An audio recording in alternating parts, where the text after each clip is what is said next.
field. You men of war, you think bullets are the answer to everything. Bullets are not the answer, friends. Especially not when you are fighting my new breakers. During the First World War, life in the trenches was anything but fun. Double Fine's humorous take on trench warfare, in which trenches are mech-like war machines rather than muddy holes in the ground, on the other hand, is a blast. Like the excellent Toy Soldiers, Trenched is a tower defense game that lets you take an active role on the battlefield. The game is played at a frantic pace for the most part, and you need to be both smart with your tower placements and skilled with your chosen weapons to overcome the enemy. All 15 campaign missions are fun to tackle solo or alongside up to 3 friends, and replay value comes courtesy of leaderboards and a compelling loot system. This isn't the great war that your ancestors might have fought in, but it's a great war nonetheless. Trenched takes place shortly after the aforementioned conflict, when 2 injured comrades serving an Allied listening station intercept a mysterious signal that makes them super smart. Frank Woodruff and Vladimir Farnsworth then take very different approaches to using their newfound intellect to aid other disabled veterans. Woodruff invents mechanical legs so that he and others like him might walk again, while Farnsworth invents television, known in-game as monovision, so the veterans who are unable to move can still see the world. Woodruff's trenches make him the toast of the town, but Farnsworth broadcasts are considered a plague, and, long story short, the former friends become enemies. Farnsworth fashions great-looking mechanical monsters known as tubes, and you get to do battle with them in your customizable trench. This is your trench bay, Marine. Most of your time on the battlefield is spent gleefully managing defensive emplacements and using mounted weapons to deal with enemies in a more hands-on manner. Tubes come in a variety of shapes and sizes, and though all are attempting to destroy the same target, they approach that goal in very different ways. Some tubes rush you like suicide bombers, while others prefer to attack the positions you're defending from range. And while some are heavily armored enough that they can march across your minefields without taking much damage, others are fragile but capable of shielding other units that surround them. The further you get into the game, the more varied both your enemies and your arsenal become.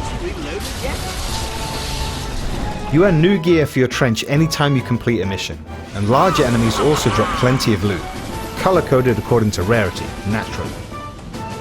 Customizing your trench for each mission can be almost as much fun as the missions themselves. In addition to legs, each trench incorporates a chassis with variable armor and speed ratings, which in turn incorporates between 1 and 6 weapon slots and up to 4 emplacement slots. Prior to embarking on each mission, you're given tips about what kind of equipment you're going to need. These guidelines are certainly helpful when attempting a mission for the first time, but on subsequent plays there's plenty of room for experimentation. Flying enemies are most efficiently shot down with anti-air or machine guns, for example, but magnetized grenades are a great alternative if you're up against ground targets as well. When you're not busy destroying tubes, you're trying to collect the valuable scrap resource that they leave behind so you can use it to drop additional defenses. Trenches are equipped with magnets that attract this valuable resource, but the magnets aren't nearly as powerful as they should be, and because trenches move at a pretty sedate pace, this process quickly becomes a chore. Compounding this problem is the fact that scrap disappears after a short time, so if you don't collect it quickly, you don't get to collect it at all. It's possible to set up your trench to be a more effective scrap collector, but doing so invariably means compromising its ability in other areas. Trenched is a lot of fun to play through solo, which should take you around 7 hours, but it's even better when played with up to 3 friends. It's also more challenging when played in co-op. Enemies are more resilient, and instead of just having infinite lives as you do in single player, you have to revive each other.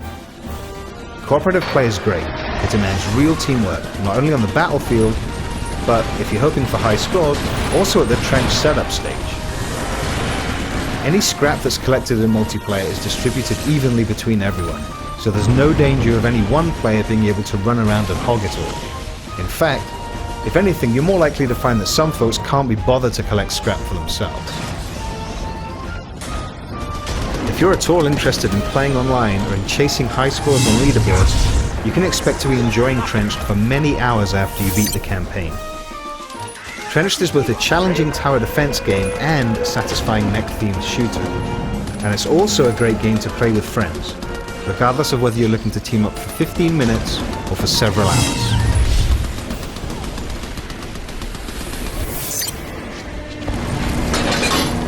You hear that? Silence.